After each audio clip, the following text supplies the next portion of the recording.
Hi, this is Usha. Welcome to Rathod's IAS classes. Today in this lecture, we are going to see current affairs of 9th January 2022. In this lecture, we are going to discuss 8 topics which are relevant from our UPSC point of view. As I was repeatedly saying, don't skip the Sunday's newspaper because most of the news that will be covered in the Sunday's newspaper is regarding environment and ecology and as well as science and technology. So you can get current affairs of environment and ecology, science and technology related things in this Sunday's newspaper. So please don't skip the Sunday's newspaper. And many students, they will skip this, but please don't skip this. So now let us try to see a brief introduction regarding the topics. So first one here, it is regarding India to export mangoes to US. Okay, so after 2 to 2.5 years, again we are going to export this mangoes and as well as pomegranate to USA. So this is important from our economy. And next topic is about light combat aircraft Mk1A. So we need to know some facts regarding this light combat aircraft Mk1A. So this will be important from our defense, which mainly comes in a GS paper 3. And next topic, it is regarding gharials to return to Orang National Park. So here we need to focus on this gharials and here we need to focus on this Orang National Park. So why these gharials are returning to this Orang National Park, you need to know the link. Okay, and you have to open your map and you have to see where is this location of this Orang National Park as well. And next topic, it is regarding 5 primate carisses found in Assam forest. So this article mainly talking about poaching. So in yesterday's lecture, we studied about what is this traffic and as well as World Wide Fund. So you have to revise those 2 topics again regarding this poaching. We are not going to discuss that. Okay, and next topic is about Omicron epidemic, third wave or new pandemic. So this article which is giving some insights regarding this Omicron variant. This will be important from our science and technology. And next topic, it is about death of red giant. Okay, so it is about red giant star. So you can come across this jet range in whenever you are studying life cycle of a star. So we are going to discuss that. And next topic is about beauty in blue biofilms. So this article mainly talking about biofilms. So it is nothing but microorganisms. So this is very important from your science and technology. And next topic, it is about heat and fish. What will be the impact of heat on fish? So this will be important from our environment and ecology point of view. So these are the topics now we are going to have our discussion in this lecture. So first topic, it is about India to export mango to US after hiatus. Okay, so it is talking about India is going to export this mango to US. So this article, it is important from our economy point of view, and even we can connect with this international relations as well, which comes in a GS paper too. So now let us try to understand this topic in a very great detail. So if you see context, it mainly says that after more than 2 years, okay, after more than 2 years, India is set to start, okay, India is set to start export of mangoes. India is set to start export of mangoes to USA. Okay, recently India and USA, that is in November 2021. So we came up with this new agreement, new framework agreement, which signed between US and as well as India. So according to that agreement, we are going to export pomegranate and as well as mangoes to USA. So now let us try to see some details. If you see details, India is going to export pomegranate and as well as pomegranate arils to USA. Okay, India did not export mangoes to USA for last 2.5 years. Because under WTO, there is one important thing, that is phytosanitary measures. So what happened, US phytosanitary measure inspectors, they did not visit during 2020-2021. So because of this, we do not export mangoes to this USA from last 2 to 2.5 years. So now we came up with a new agreement. So this new agreement will cover mangoes and as well as pomegranates, right?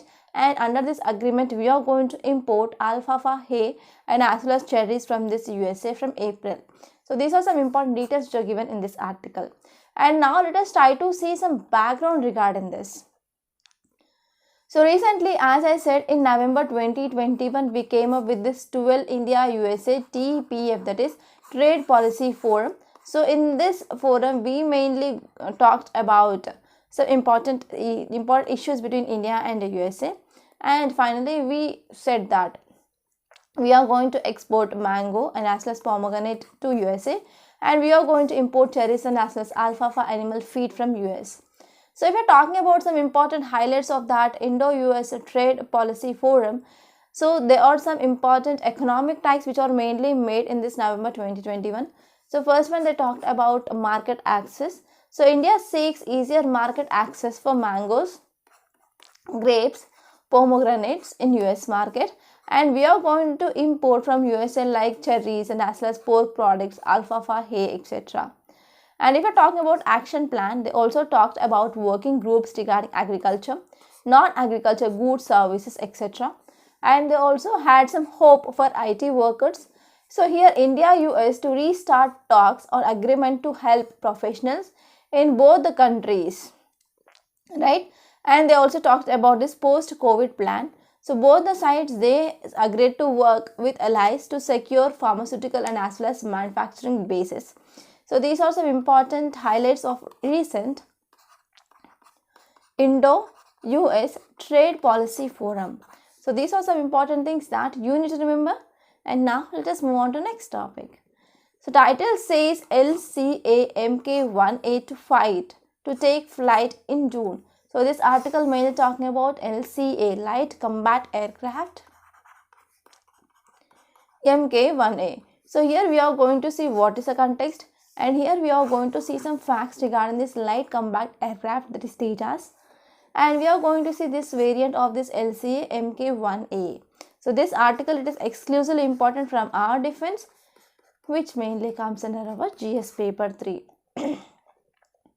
So if you see context, it mainly says that HAL, Hindustan Aeronautics Limited, which mainly expects to deliver all light combat aircraft Tejas in final operation clearance variant to Indian Air Force. So here actually this light combat aircraft Mk1A, which mainly developed by this Hindustan Aeronautic Limited.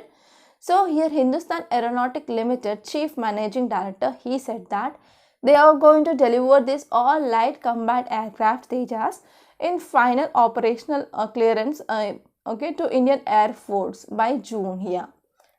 So if you see some details regarding this LCA Tejas, that is light combat aircraft Tejas, so you need to know some important facts. So these important facts might be your potential prelim statements. So if you're talking about this LCA Tejas, it is a single engine multi-role light combat aircraft. So it is having just a single engine. And this light combat aircraft program, which mainly started by our government of India in 1984 itself. And we came up with Aeronautical Development Agency. And this Aeronautical Development Agency, which is mainly focusing on this light combat aircraft program. And actually this LCA Tejas, which mainly designed and developed by India's HAL, Hindustan Aeronautics Limited. And this LCA Tejas, which mainly replaces MiG-21 fighter planes. So this MiG-21 fighter plane, which are mainly used by Abhinandan, Wing Commander Abhinandan, during this Balkot attack. So already you know that after this Pulwama attack, so our Indian army, which mainly went for retaliated attack, that is Balkot attack, in that our wing commander Abhinandan, who mainly caught by this Pakistani personals. So already you know that the fighter jet which mainly used by that wing commander was here MiG-21 fighter planes. And next one, it is a second supersonic fighter jet that was developed by this Hindustan Aeronautic Limited. And it is one of the lightest and as well as smallest multi-role supersonic fighter aircraft. And it mainly carries air-to-air, air-to-surface and precision guided and standoff weaponry as well. So these are some important facts.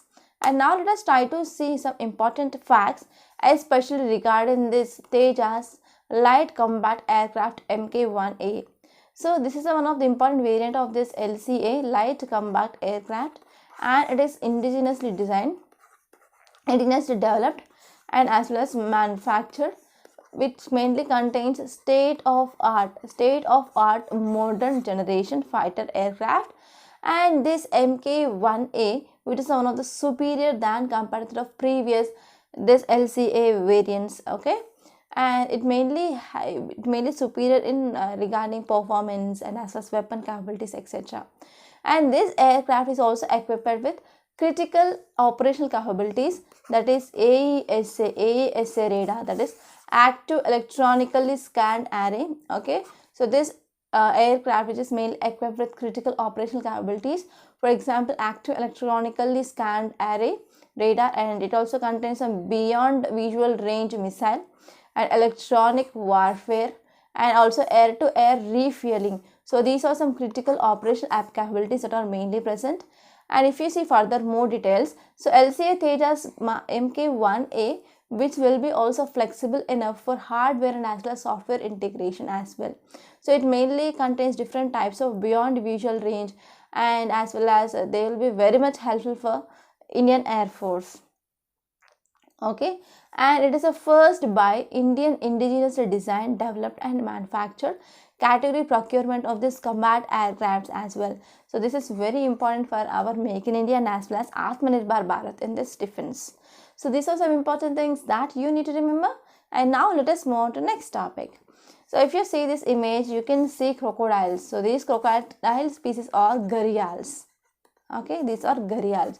So you can see a sharp snout is present for this gharials.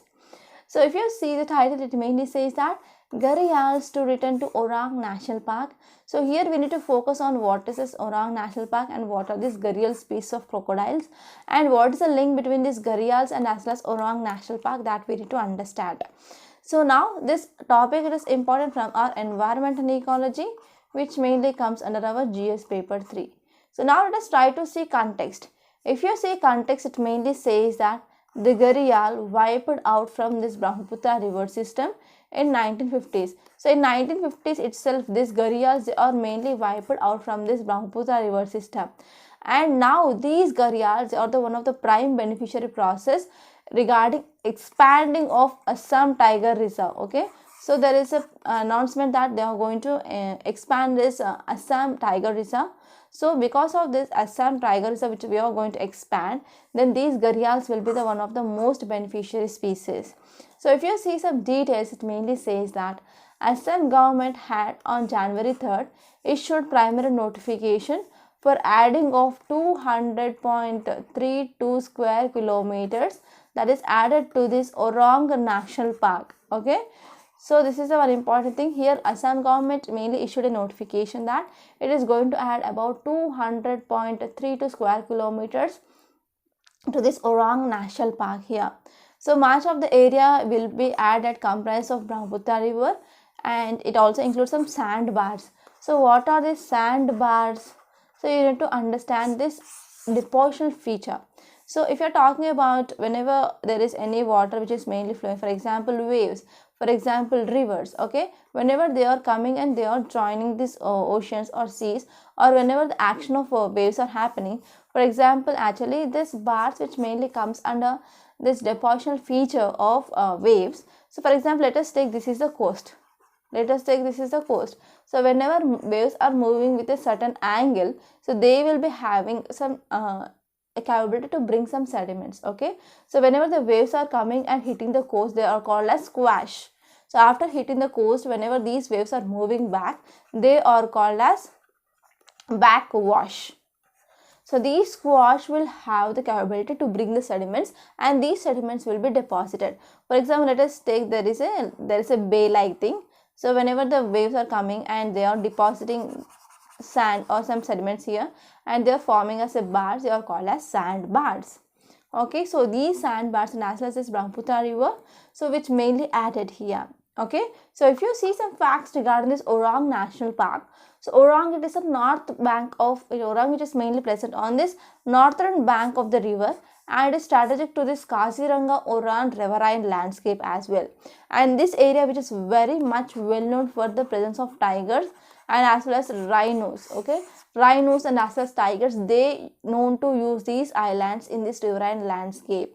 So it is mainly present between this Orang and as well as Kaziranga. It is about 180 kilometers long stretch. So but what has enthusiasts, this wildlife experts, it is the prospect of reintroducing these gharials. Okay, so whenever there is expanding of this Orang National Park, so here wildlife experts are very much enthusiastic because of this reintroduction of these gharials in this area. So here the government, it is mainly pursuing a policy for reintroduction of these gharials. Actually, these gharials have become locally extinct in this area for more than 6 decades, that is about 60 years. Okay, so we need to focus on the better protection, and as well as we need to go for extending of this Orang National Park, since as that we can also go for reintroduction of these gharials in this area. So now let us try to see some facts regarding this Orang National Park. So if you are talking about this Orang National Park, it is also known as Rajiv Gandhi Orang National Park, and this national park which is located on this northern bank of this river Brahmaputra. Okay, and this national park which mainly established as wildlife sanctuary in year 1985, and it declared as national park in year 1999, and it is also 49th tiger reserve in the country, and this mainly notified as tiger reserve in year 2016. So apart from that, this Orang National Park is also known as Mini Kaziranga National Park. Okay, it is also known as the Mini Kaziranga National Park, since two parks they have similar landscapes because they also contains marshes, streams, and as well as grasslands. So if you see the location of this Orang National Park, here we have Manas National Park, here we have Orang National Park, here we have this Kaziranga National Park, and here we can see this river Brahmaputra which is mainly flowing like this, right? So this is about map location, and now let us try to understand some important facts regarding these gharials. So these gharials are also called with another name, that is gavials. So they are type of Asian crocodilian species, and they are mainly distinguished by they are having a very long and very thin snouts. Okay, and these mainly comes under the group of crocodiles or alligators, etc. And if you're talking about in India, we can see mainly three types of this crocodile species. First one is gharials, second one is Mugar gharials, and saltwater crocodile. So if you're talking about these gharials, they are mainly listed under critically endangered in IUCN Red List, and Mugar crocodile, they are listed under vulnerable in IUCN Red List, and saltwater crocodile listed under this least concern.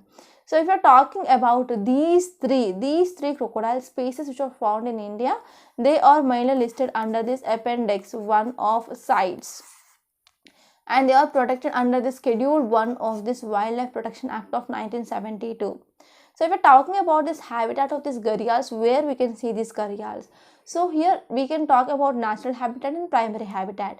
So natural habitat of these gharials, they mainly seen in the fresh water of northern part of India. We can see these gharials are present. And if you see primary habitat, we can see primarily in this Chambal river. So this Chambal river, it is one of the important tributary of river Yamuna. And secondary habitat, they can be also seen in other rivers like Gagra, Gandak river, Girwa river, Ram Ganga river, Son river. So in these areas also we can found these gharials, but naturally they can see in fresh water and primarily in Chambal river, and secondary we can see in some rivers in northern India. Okay, so these are some important facts that you need to remember regarding this topic. And now let us try to see next topic. It is regarding 5 primate caresses which mainly found in Assam forest. So caresses means nothing but dead body. Okay, caresses means nothing but this is dead body. So primate means we can say they belongs to this monkey species. Okay, primates are nothing but monkey. Monkeys mainly comes under this primates. So now let us try to see this topic in a very great detail. So this article will be also important from environment and ecology, which mainly comes under our GS paper 3. So if you are talking about context, it mainly says that caresses means nothing but dead bodies of 5 primates. Okay, 5 primates dead bodies. They are mainly believed to belong to these langurs. Okay, langurs means they will be like light color, and their mouth part will be in black color, and they will be having a long tails of, they are mainly belongs to the species of monkeys itself. Okay, so you can type this langur in Google and you can see the image.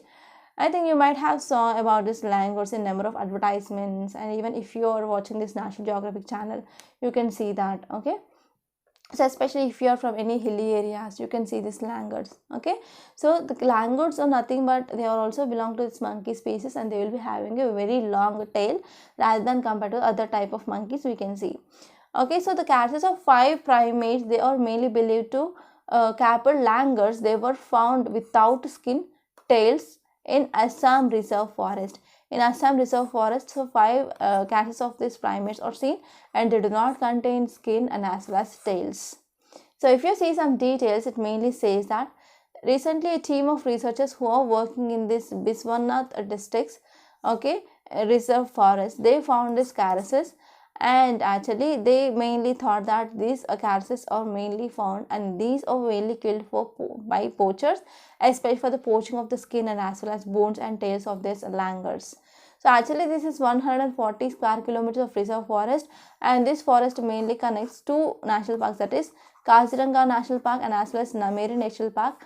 So Kaziranga National Park, which is located in Assam, and Nameri National Park, which is located in this Arunachal Pradesh. And these researchers also recovered 5 skulls and few bones inside this reserve forest as well.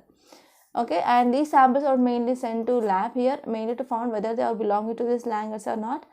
And here in this regard, you need to know about poaching. Poaching means illegal killing and as well as illegal transporting of animals or animal related products. Okay, and regarding this poaching, to prevent this poaching, we are having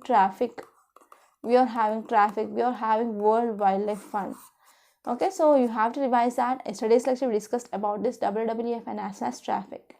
And now let us try to see next topic. It is regarding Omicron epidemic. Okay, Omicron epidemic, third wave or new pandemic.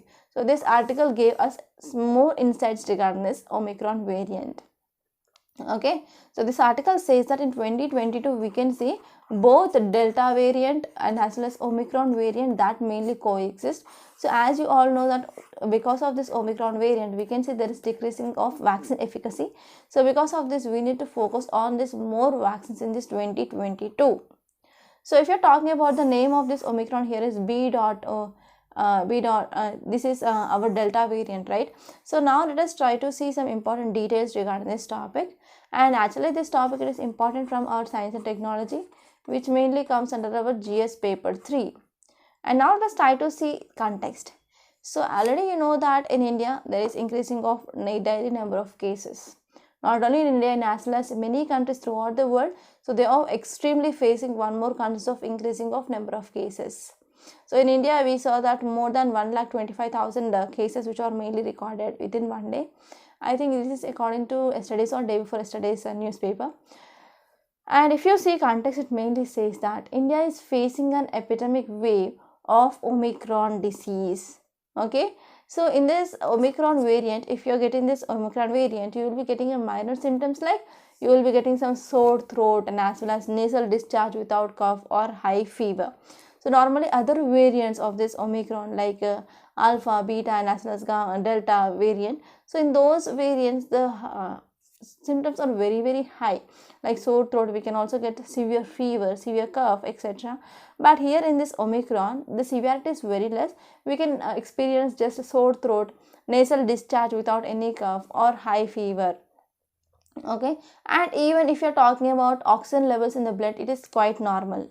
Okay, and if you're talking about some details, it mainly says that some senior citizens and as well as those with diseases or therapies, they mainly having some weakened immune system do get a severe disease requiring hospitalization. But actually we know that due to this Omicron, we are getting a very mild symptoms. So even though some patients who are having some immunocompromise, so those patients, they will get severe disease and they require hospitalization.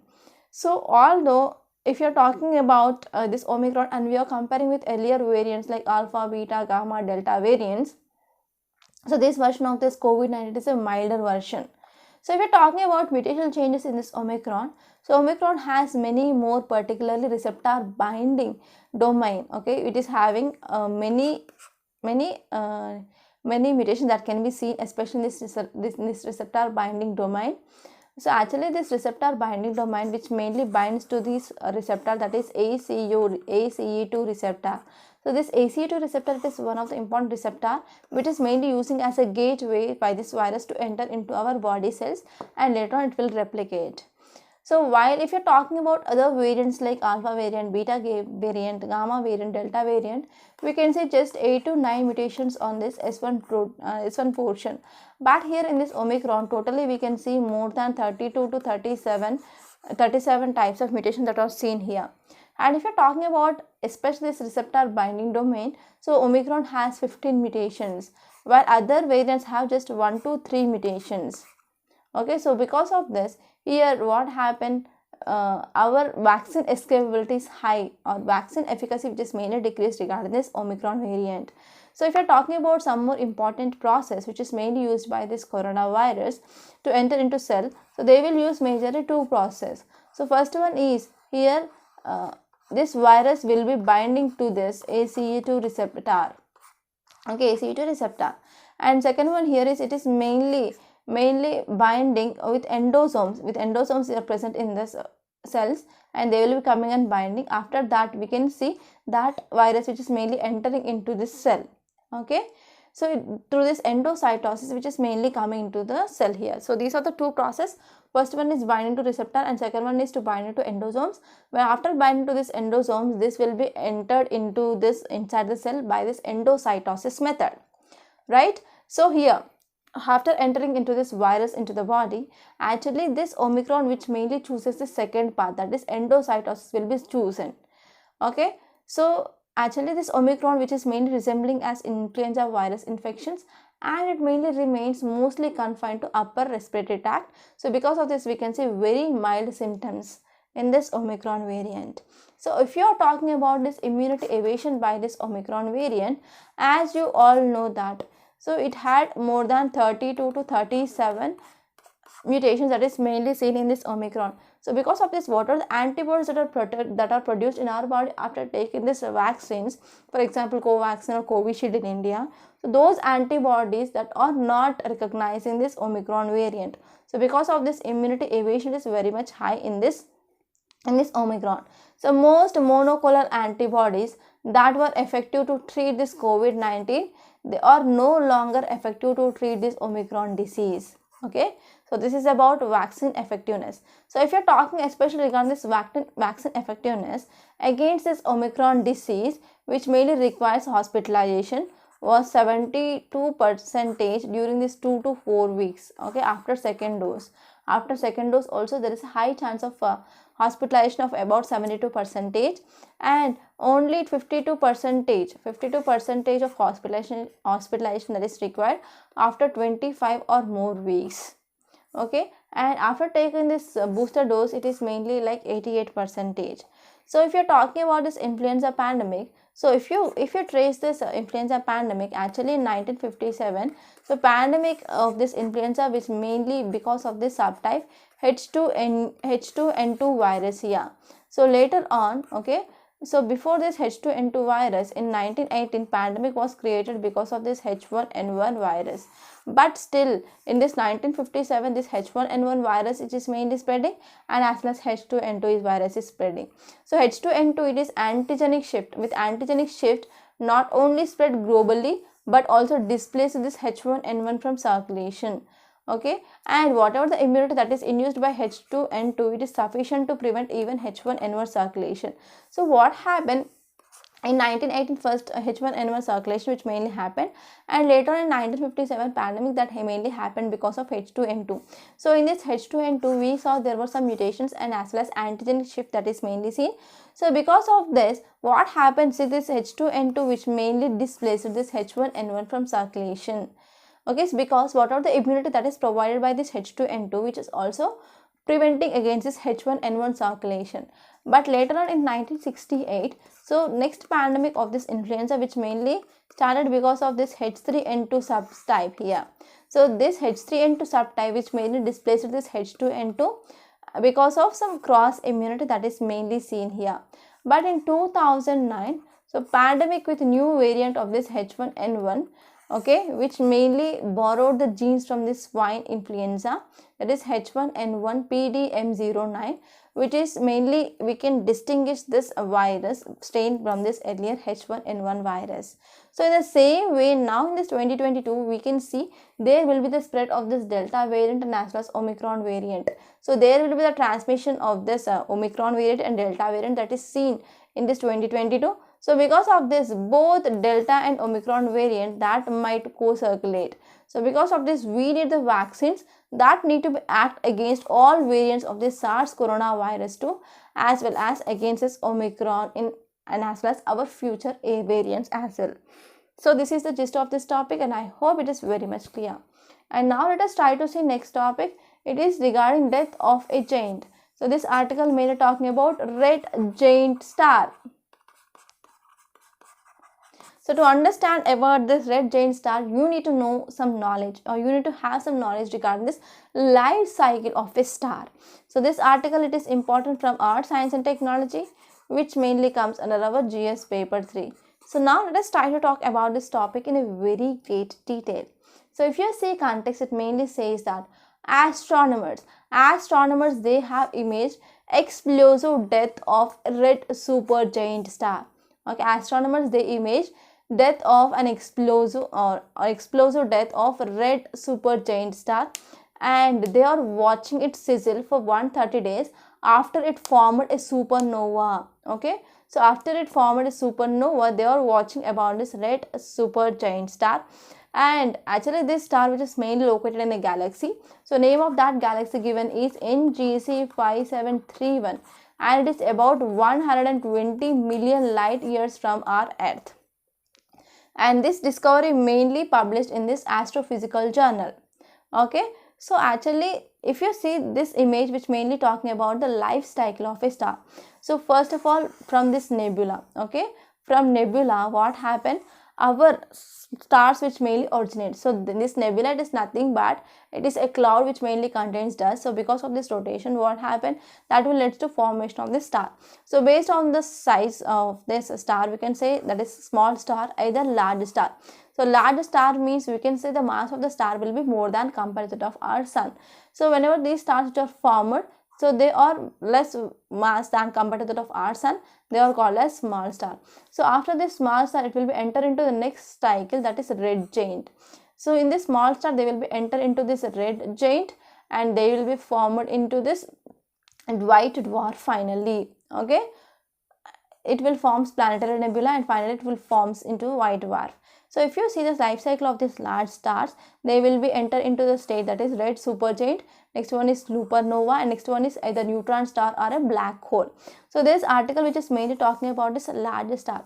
So here what happened, so whenever these nebulas, they are fusing with each other, and what happened in those stars, there will be the fusion of hydrogen atoms that mainly seen and even helium atoms mainly seen, and that will be formed into a large star. So these large stars that will enter into the stage called as red supergiant. Okay, so red supergiants here. So what happened after this supergiants, it will be entering into this supernova. Supernova is nothing but explosive death of a star. So after this supernova, what happened, it will be formed either a neutron star or it will be formed as a black hole. So this article mainly says that astronomers, they mainly imaged this death of red supergiant star. Okay, that is 130 days and it is finally enter into this supernova stage. Okay, so this is the image they mainly captured, that is red supergiant, and as well as they captured this supernova. And now let us try to see next topic. It is regarding beauty in biofilms. So these are the some bacteria that you can see, that is rod shaped bacteria that is mainly present. So here you need to know about what is this biofilms. So because you can also get some potential prelim statements regarding this biofilms. So this article, it is important from our environment and ecology, which mainly comes under our GS paper 3. So now let us try to see context. So here bacterial biofilms have been found to form complex patterns. Okay, bacterial biofilms have been found to form complex patterns. So if you see some details, it mainly says that scientists mainly writing in Cell discovered this feature. Okay, and observed earlier only higher plants and animals. So actually earlier scientists, they came up with this feature of this biofilms and they found that they all mainly saw this biofilms only in higher plants and animals. But this study mainly suggests that Even these biofilms, they started their development more ancient than known now. Okay, so if you're talking about what are these biofilm, so this biofilm is nothing but whenever there is association of the microorganisms that is seen. Okay, whenever there is association of microorganisms in which microbial cells, they will adhere to each other, that means they will be joining with each other. Okay, mainly that can be seen on living and as well as even non-living surfaces, right? So this type of arrangement of this microorganisms on this living or non-living things, and they are adhering to each other within a self-produced matrix or extracellular polymeric substance. So this is called as a biofilm. So here bacterial biofilm, it is the most infectious in nature, and it also leads to some nosocomial infections as well. So according to study, about 65% of all microbial infections and about 80% of all chronic infections, they are mainly associated with these biofilms. And these biofilm formation, it is a multi-step process which mainly starting with attachment to a surface, then formation of microcolony, and finally that leads to formation of three-dimensional structure. So first one here is they will go for attachment with a surface, and then they will be forming like a microcolony, and finally that will lead to a three-dimensional, okay, 3D structure, and this 3D structure is called as a biofilm. And now let us try to talk about next topic. So before seeing next topic, I want to make a small announcement on this platform. If you want to clear UPSC, I will strongly suggest you join the two courses that we are offering in our Rathod's IAS Academy, that is prelims test series and as well as a mains answer writing course. So this prelims test series is exclusively very useful to understand where you stand as well as whether you are going in a right direction or not. So it will be helpful for your analysis of your preparation, whether you are lagging in your revision or whether you are lagging in conceptual clarity. Okay, and we are providing here 30 tests which includes both CSAT and as well as your GS. Okay, and in GS we are having sectional test, we are having revisional test, and as well as we are having full length test along with economic survey, India yearbook as well, and budget. And next one is mains answer writing course. So in this mains answer writing course, we're exclusively focusing on your GS. So as you all know, if you want to see your name in finalist, you need to excel in this mains answer writing. And in this mains, you will be having just 3 hours of time. You need to write 20 to 22 questions. So you will be getting on average 7 minutes of time, 7 to 7.5 minutes. So within this 7 to 7.5 minutes, you need to read the question, you need to understand the demand of question, and you need to write the answer. So now you can imagine how perfect you should be. Okay, so if you are perfect in the static syllabus, then half of the work is done. So here we are focusing on especially GS1, GS2, GS3 and GS4 along with essays and case studies. So in this way, this course, it is exclusively beneficial to improve your answer writing skills. Here we provide evaluation, we provide model answer, we will give you detailed time schedule for 1 year, and we also provide you one-to-one mentorship. So the registrations for this January batch is going to be end by tomorrow, that is January 10th. So if you want to join this course, please be hurry up, only 2 days are left, right? And apart from this, we also launched an entire foundational course for your UPSC GS General Studies. So here we are providing more than 700 hours of video recorded classes, and we are focusing on quality of education, and we provide you 100% concept clarity, and this is my assurance. And apart from this, if you want to take individual courses like economy, history, polity, geography, science and technology, disaster management, environment and ecology, so these are ready as of now, and you can take those courses. And here I am dealing with ethics and as well as geography, and I will assure you 100% concept clarity. So here I am working as academic director of Rathod's IAS, and you can 100% trust us. We are not doing any fraud. What we are saying, we are doing that. And if you want to talk to me regarding these courses, and if you have any queries regarding these courses, you can call to this number 8074765513, and you can talk to me directly. Okay, and now let's come back and let us try to see next topic. It is regarding heat and the fish. So what is the impact of heat on the fish? So this article, it is important from our geography point of view and even environment and ecology. So why geography? Because here one important current which mainly said in this article here is Humboldt current system of Peru. That is Humboldt-Chile current. It is a cold oceanic current that is seen here. So if you're talking about context, that mainly says that a team of climate scientists, okay, a team of climate scientists has reconstructed the conditions of the warm period. So the even interglacial, okay, that is about 1,25,000 years ago, and they formed this type of conditions of the warm period by using some sediment samples which are mainly taken from this Humboldt current system of Peru. Okay, and they found that so whenever there is a warming is happening, so this warming that mainly helpful for the existence of the small globe like fishes, and this will lead to larger fishes that will going to vanish. Okay, so this is the gist, and I want to give you one homework from our static syllabus. So let me know which are the warm oceanic currents and as well as which are the cold oceanic currents are present, okay, throughout the world. So let me know in comment box. Actually this oceanic currents is very important from your geography point of view, and you can get prelims questions from this area. And from this oceanography, this ocean currents is very important topic. Okay, so let me know which are the some warm oceanic currents and some cold oceanic currents in our comment box. And I want to ask you one question. From tomorrow onwards, I decided to come up with some some questions of prelims practice questions. So whether to start with polity or geography, let me know in comment box. Whether we have to start with polity or geography. So daily I will be giving you 3 questions based on our static syllabus. Okay, and I will ask you questions, and the explanation of that questions will be followed by the next day. Okay, so that will give you some time for you to decide or to think about that answers as well. Okay, daily 3 questions will be given based on our static syllabus. So after one static syllabus is done, again we are going to move to our current affairs related questions. Okay, so one more thing here is, if you want to download this Rathod's IAS app, link is given in description box, so please see that once. And if you want to join any of our courses we are offering in Rathod's IAS Academy, so the details of that course is also given in description box, so please visit once.